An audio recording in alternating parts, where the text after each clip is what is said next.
Welcome to Mechanic. Today we have a 2013 Tesla Model S, and on this vehicle I'm going to go over the process to be able to change the sway bar links out. So, or how you change the sway bar link. So your sway bar link, it connects to both sides or both tires to be able to stabilize the vehicle. And so here's your link that connects to the hub on one side, and it's the same on the other side. And so the way you remove this, or why you would, is if these bust open and then they get all dirt and debris in there, and then they don't function the way. We're going to go over that process to be able to remove it. So you want to have your vehicle raised up, supported on jack stand, and remove the tire to do this. All right, so up in here we have the bolt up top here, and that is a size 15, as well as the one down right here where the sway bar link comes in. Either way, if you turn the steering wheel or not, you don't get a whole lot of different angle on it, or any way that much space. So it's a tight combat in here, and so we've got our 15 millimeter to be able to loosen this.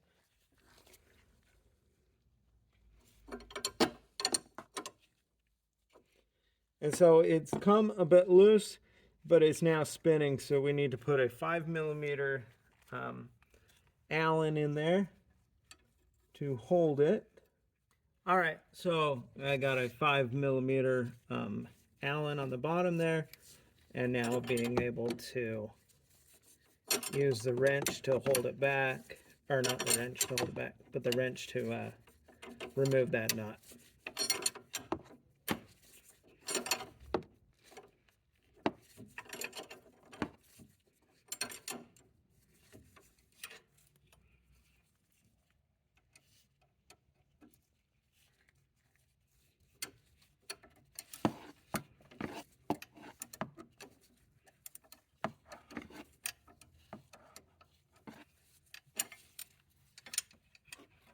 All right, so we got the bottom nut undone and removed.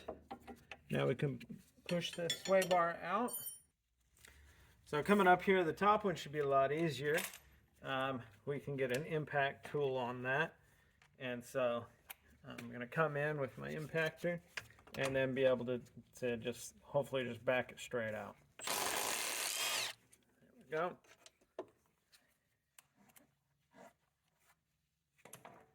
And now we have our new one. All right, so we've got our new sway bar link to be able to be installed. Putting the bottom one in, and then I'm just going to start that nut on there a little bit. And then the top one, we need to push. We need to get this to bend down a teeny bit for us. Oh, perfect.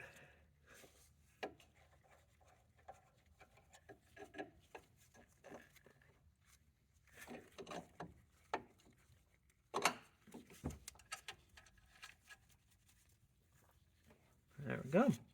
And so now it's just as simple as tightening everything back up and getting it all tight.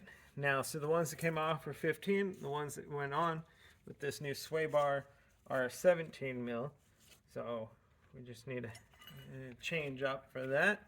So I'm going to get my 17 mil. We can impact the top one, the bottom one we still have to do manual.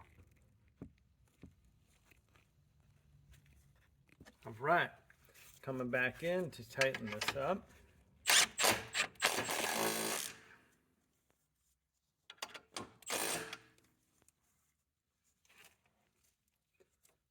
Okay, tighten. These have they're a nylon lock nut, so we don't need to be crazy tight on it.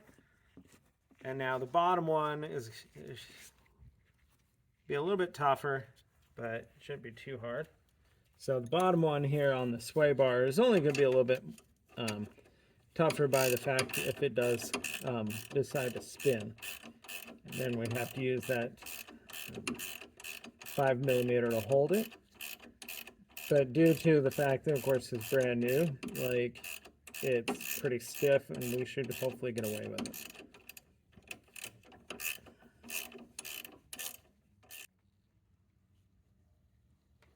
All right. Okay. So, sway bar link tight down bottom, up top, and anyway. So, sway bar link's all connected. The bolt nut, or the nut, tighten up top, tighten down bottom. So now we're connected to the other side and provide that stability if you were losing it because the old link worn out. Thanks for watching Mechanic, where you can be the mechanic.